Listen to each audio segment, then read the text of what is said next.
Hello and welcome to Dissident Canada. My name is Tyler. Today, gonna talk about the U.S.-China trade war, because even Donald Trump is now calling it a straight-up trade war, which is interesting. But my opinion is both will come to a deal of some sort. It will be rough, tumble, messy, but they'll come to a deal.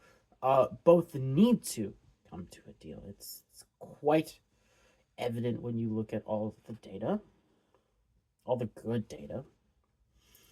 Because there's a lot of people out there being like, "Oh no, China can totally survive this, diversify without America," and it's like, sure, but if, as history has shown, when China say draws down its reserves of U.S. treasuries, their system is on fire, and that's every nation on earth. When you draw down your country's access or easily accessible treasuries, you're you screw you screw yourselves. Like it's that simple. Like 2014, the Brazilian real has not recovered, if I'm not mistaken, from when they started drawing down their reserves. So, like, the question is who's going to blink first? Now, I think they're going to blink relatively at the same time. Like, whenever that meeting between Trump and Xi, they'll start hammering something out, and we'll get likely a reprieve at around that time. Um, like you can tell that China's really hurting by the sheer amount of CCP propaganda floating around, being like, "Oh, China can totally uh, withstand this. This is nothing. The Chinese are, China's economy is so much better. It's so diversified." And it's like China's economy doesn't exist without U.S. dollars flying into the country. Like their entire system is smoke and mirrors at the best of times. Like, and this isn't the best of times. They're still dealing with the political, societal, and economic fallout from the pseudo meltdown of the Chinese real estate market. Like, the Chinese real estate market lost more than the U.S. equities market when that started to melt down. And it's still melting down. Like, it's still bubbling under the surface. Massive bailout programs. And just a lot of extend and pretend. But, like, it's still there. It's caused massive freaking problems. And with the dollar shortage inside of China, all right? Again, I bring this up every time I talk about China recently because I've got found that the real China show or the China show um get really good information of what's going on societally in China because they've lived there for like a decade or so, the two guys that are on the show. So they understand China better than I do. I understand finance better than they do, but that's a different story. But you get a picture of China's society is like that freaking close to going French Revolution. If they had a realistic way of uniting, say, using social media apps without the crackdown that the Chinese government has, you would already be seeing massed protests in the largest cities with millions of Chinese people out there in the streets protesting the government. Like, again, when the real estate crisis started, you also had the beginnings of a banking crisis to the point where they are still, like 3 years on, protesting. Their Chinese people are still protesting out front of their local banks because they cannot get money out because liquidity is that bad. All right. To top that off, China as a banking system, is 3x leveraged to its GDP. The United States is only 1x leveraged to its GDP. If you do not think that doesn't play a role in how fast Xi needs to get a deal, like he's applying pressure to the United States so that he can get a favorable deal. He can stop the Donald. All right? Like that's what the rare earths is all about. The export embargo or restrictions, let's just call it that. That's what that's all about. It's because he knows he's losing, or he has a losing hand and needs to straight up do something to force the Donalds to not be so, uh, let's say, Donald Trump. Now, on the other hand, the United States is in a very bad shape. If the U.S. economy was 100% functioning at the moment, they could withstand this, no problems. But they are making moves that do benefit them. The deal with the Argentinians, I was just reading that the South Koreans now want a deal like the Argentinians have with a credit swap line with the U.S. Treasury. Like, this is hugely beneficial to the backing of the United States and pushing China out of regions of important influence. So you like it's a very it's very much like a Rocky fight, all right?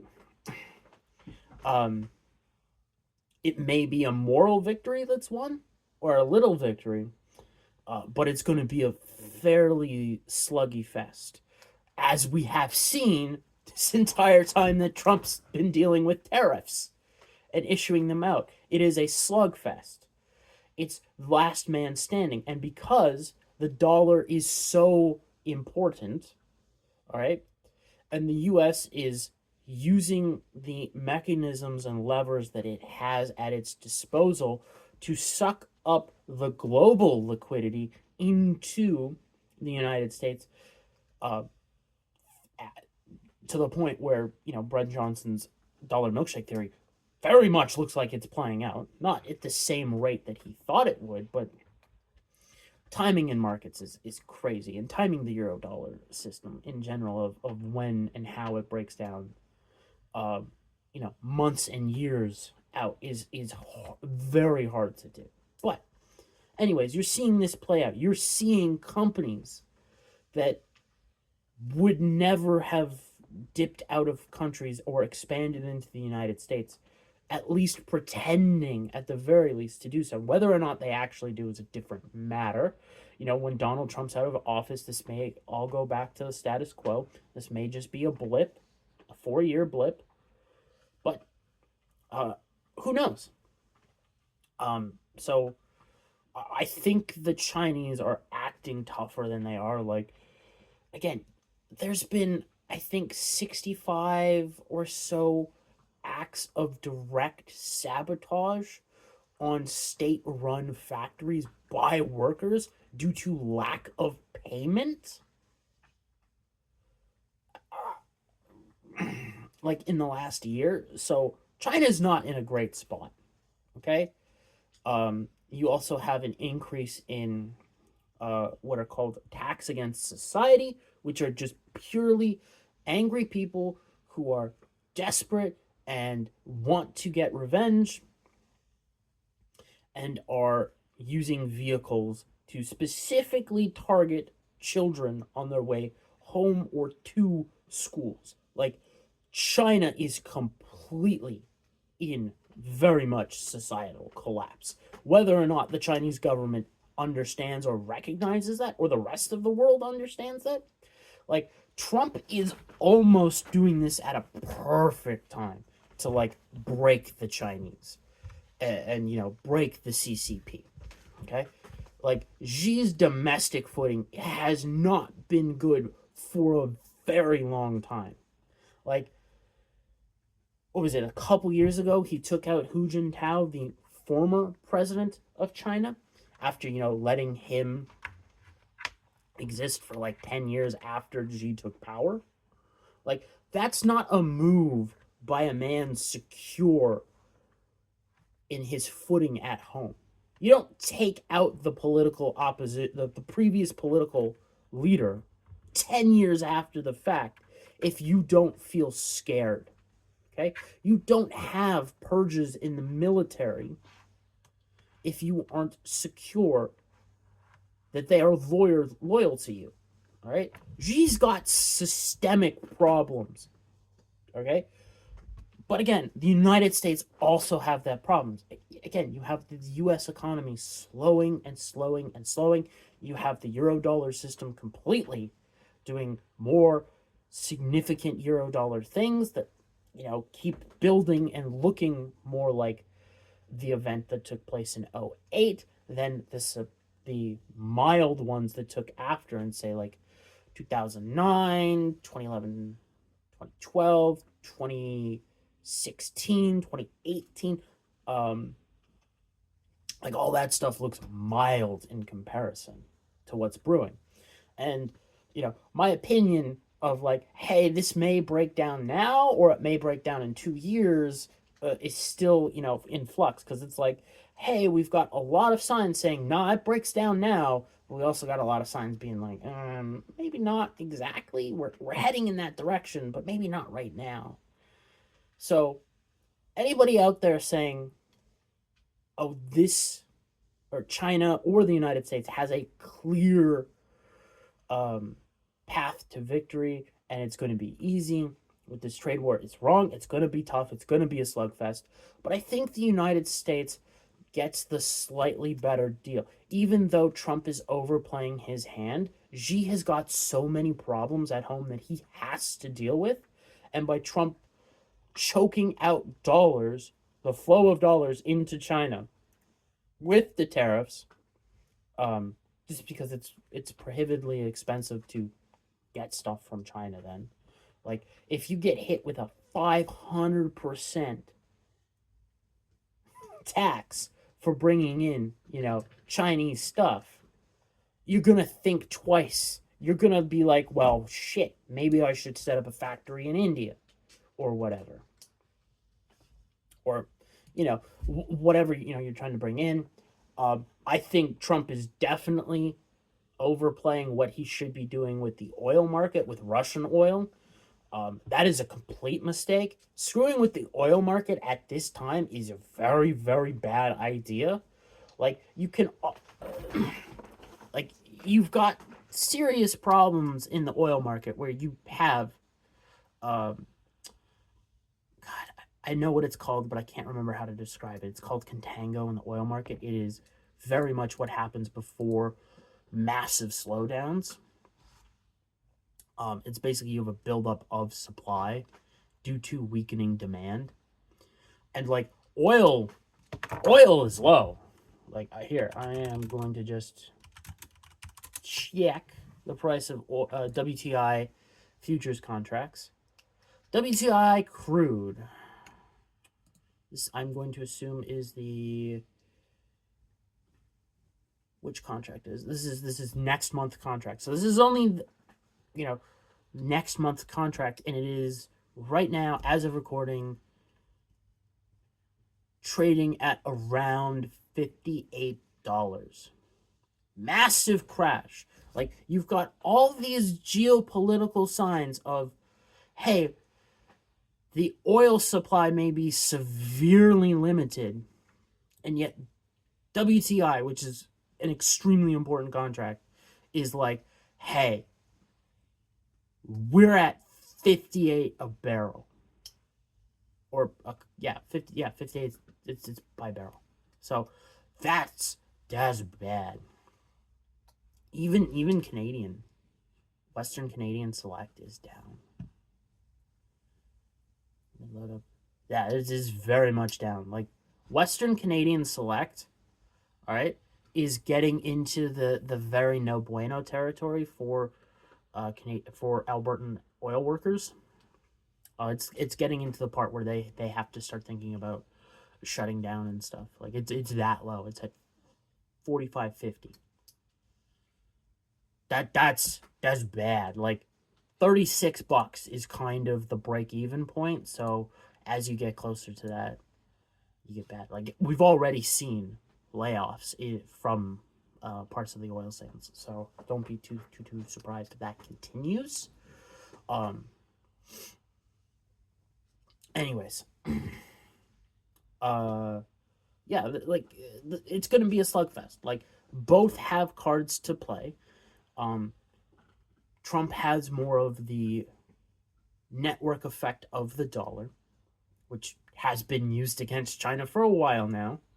All right, whatever I think or you think about Jerome Powell, the relatively high interest rates that he's introduced has sucked liquidity out of China, which is a very much fuck you move. But do I think that's why Powell made those moves? No. I think those were incidental. Like, I do not want to ascribe too much intelligence to the man because he's a central banker. And they tend to be flunkies when it comes to the economy and how it operates in reality. So, and I mean, they're propagandists through and through. It's what they do. So, and you can kind of blame them for being, flunkies, but, like, which propagandists are out there being, highly intelligent? Anyways, that's the video for today. I hope everybody has a good weekend. Get some rest. Maybe take a break from looking at markets and stuff if you're in my vein. I'm not going to do that. I'm not. I should, but I'm not. Get some rest. Do some family stuff. Maybe play with the dogs. I do that on a daily because, the doggo is important. And I'll be back Monday with more interesting stuff that I find on the interwebs. Maybe I'll talk more about Alberta. Maybe I'll talk about the potentiality of a election coming sooner than most people have expected from Canada. We'll see. We shall see. I do like shitting on the independence movement from Alberta. Not because I don't think that they're in the right and they have the right to decide their own future. I just like shitting on them because all they see is the puppy dogs and rainbows on the other side of independence instead of raw reality, which is why I like doing that, because smacking people with reality I find fun. Also, I don't think it's happening, but you can go watch the videos on the channel if you want to know why. See you Monday.